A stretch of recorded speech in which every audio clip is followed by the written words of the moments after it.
This is the Louie Tee Network. In the lab room. 10 minutes or less. Tennessee Titans. Welcome, you are in the lab room. I'm your host, Lou. Thank you for joining me here on the program. 10 minutes or less, Tennessee Titans.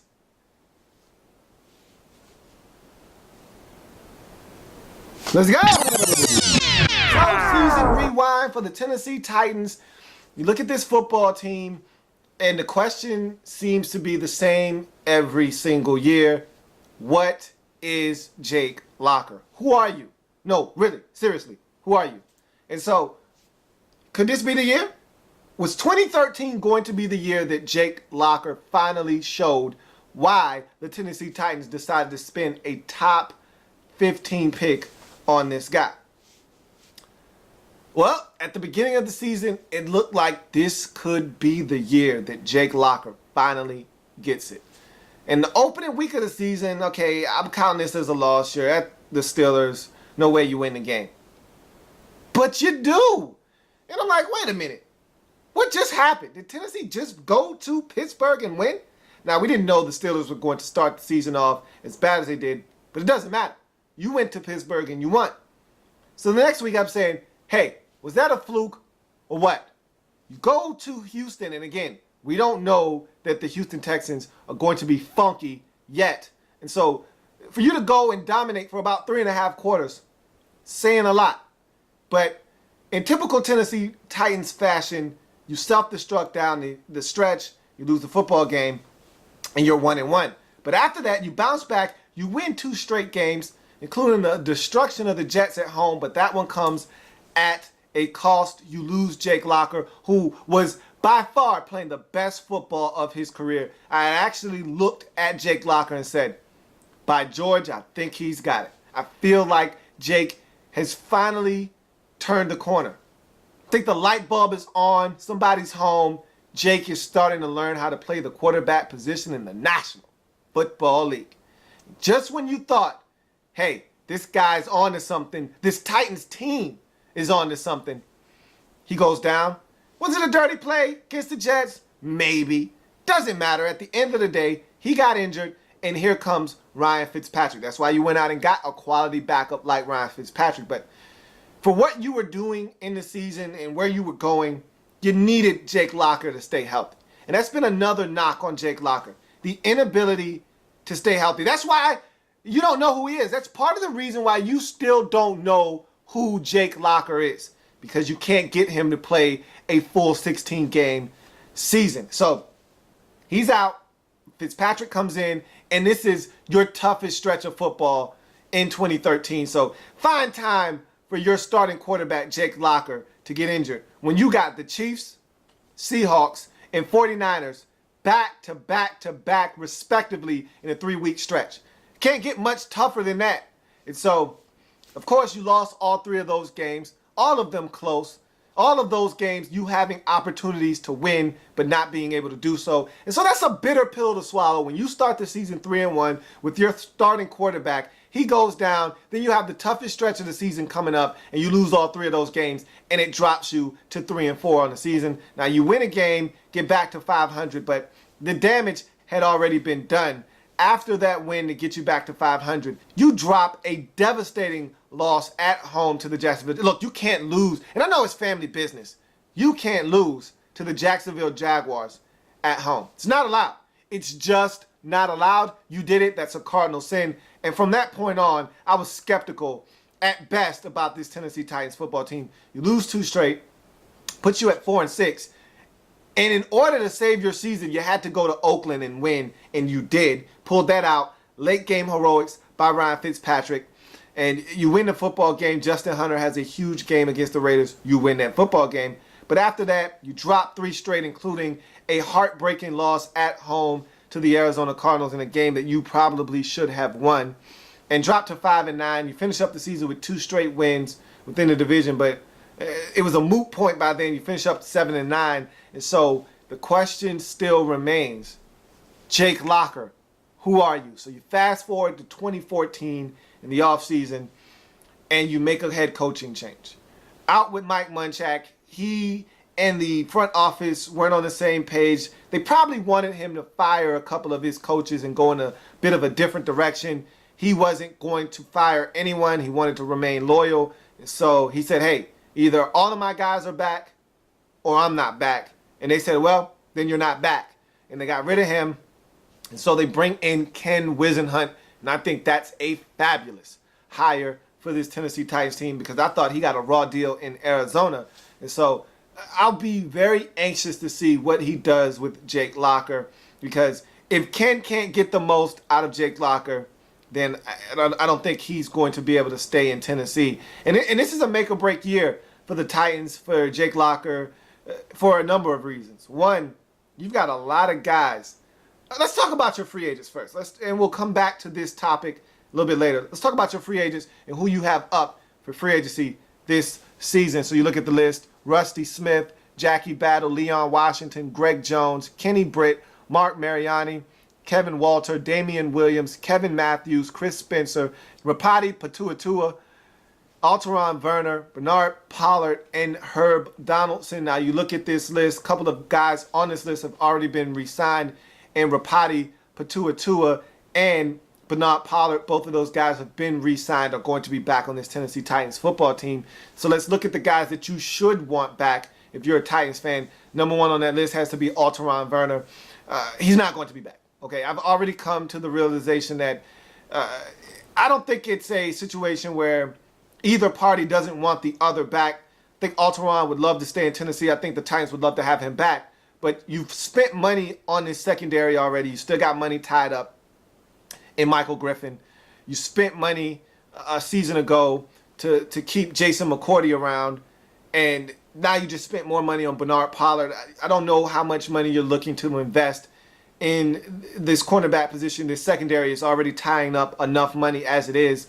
And I just see the Titans looking like they're going to move forward without Alteron Werner. In their defense, last year was his first Pro Bowl season. Now, he's always been a guy with sticky fingers that could pick the football off, but he had a dynamic season, and he put it all together last year. And he's going to be a corner that's highly sought after in free agency. And I just don't think the Titans are willing to invest the type of money he's looking for. And being that they already paid Jason McCourty, I just think it'll be too much money tied up in that cornerback position. And the one thing I can't say about the Tennessee Titans is that they develop corners really well in Tennessee. So you're hoping that after Alteron Werner exits, that one of these young guys, whether it's Cody Sensabaugh or it's Bleedy Ray Wilson, one of these guys steps up. You're hoping one of these guys can come in and assume that starting corner opposite of McCourty, and you don't miss a beat. That's what you're hoping. The Titans have been one of the best teams at developing corners, so we'll see how this all works out in Tennessee. But I don't expect Alteron Werner back. You would love to have him back. But Antonio Johnson is a guy that I think you can bring back on that defensive line. Got you a couple of sacks last season. And I thought he played solid next to Jarrell Casey at times. So I think that's a guy that you can bring back and feel good about it and think you can bring him back at a relatively low number as well. But everyone else on that list, for the most part, don't really see the need to bring those guys back. So we move on to team needs for this Tennessee Titans football team. And you look at the needs for this team. Everybody's watching that Chris Johnson situation very closely around the league because if he's let go, there will be a lot of suitors because I think Chris Johnson has a lot, and I mean a lot of football left in his legs. And so whether they can't work out a deal, he already said, I'm not restructuring anything. I want my money. So if the Titans feel like we need some more cap space, and they've been hacking away at some guys and they've done some things in this offseason, and they don't have a lot of cap space. So if they come to Chris and he's being belligerent and not wanting to relent, then they might have to do what they have to do. And I don't know if they're in a position to do that or not. But if they got to do what they got to do, there'll be a lot of teams waiting with open arms to get Chris Johnson onto their football team. But I have that down as a position of need, but only because I'm watching that Chris Johnson situation very closely. But if he's on your football team, then you're fine at the running back position. At receiver, Kenny Britt is gone, and I know he was not a factor on his team. He's been a non-factor for about 2 seasons now. However, Nate Washington, he's making a lot of money, and next year he's gone. You're not bringing Nate Washington back, even though he's been extremely solid for you. One of your better receivers, probably your most consistent receiver. He's not coming back after next year. So you need to start grooming other guys to kind of step into that next spot at receiver. I know Justin Hunter is the guy that you feel really good about, but I think you need to go ahead and invest a pick in a receiver and kind of groom that guy as the next guy up on the totem pole in Tennessee. And you don't have to spend an early pick on a receiver. That could be a 3rd or a 4th round pick. But at some point in the draft, I think you need to attack wide receiver. You look at offensive line, look, Stewart and Rules have been holding it down for years. I mean, we're talking about probably a decade worth of mileage on these 2 tackles, and they've been stellar for you. But at some point, you don't want to wake up and you're just old on the offensive line. You've been doing a pretty good job of getting guys in here. You got Louie, you worked Swinky in last year. It's time for you to start integrating some young stuff and you went out and you drafted Warmack last year. So the interior of this line, set. Now, the exterior part, the tackles, not saying you got to get rid of these guys, but I'm saying you need to draft an elite tackle in the first 2 rounds. And even if the guy needs to sit down for a year and learn the nuances of the National Football League, hey, you need to invest a pick at the tackle position and start getting ready for the future, because in Tennessee, you got a lot of guys up for free agency next year. Next year is a huge year. So you don't want to overpay for anybody this year in free agency, but some guys need to come off the books. Nate will be off the books next year.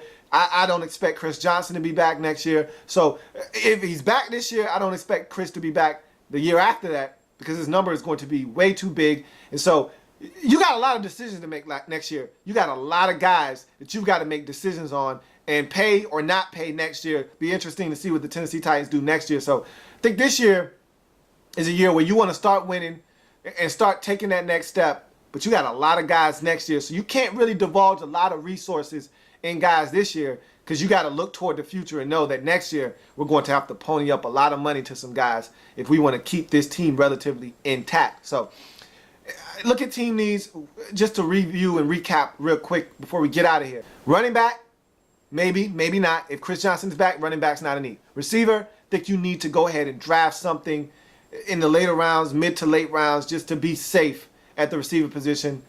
That's a future pick, not something that you have to draft right now. But again, you just want to make sure that you've got guys on the horizon ready to step in once the next wave of guys leave next season. And then you look at offensive tackle is a position, and defensive end, for crying out loud. Can you please get something elite at defensive end? I'm really tired of doing this with you, Tennessee. Get something elite. Jarrell Casey was a man beast last year, okay? With 10.5 sacks, he was unstoppable. He was showing off. When you had that game against the Colts, he was showing off. Look, can you get the man some help on this defensive line? I'm tired of these guys that get 6 sacks, that get 4 sacks. Can you get somebody that can get to the quarterback and be elite at that trait? Please. Please. I'm not saying, I'm just saying. So those are your needs. Defensive end is at the top of the list. Okay? Then receiver, then tackle, and then running back. If Chris Johnson isn't around, I expect him to be around. If you were going to cut him, I think you would have done so already. And so, yeah, I know I went over my time limit, but that was the Tennessee Titans in 10 minutes or less. 10 minutes or less. Like the content? Want more? Sub up. In the lab room.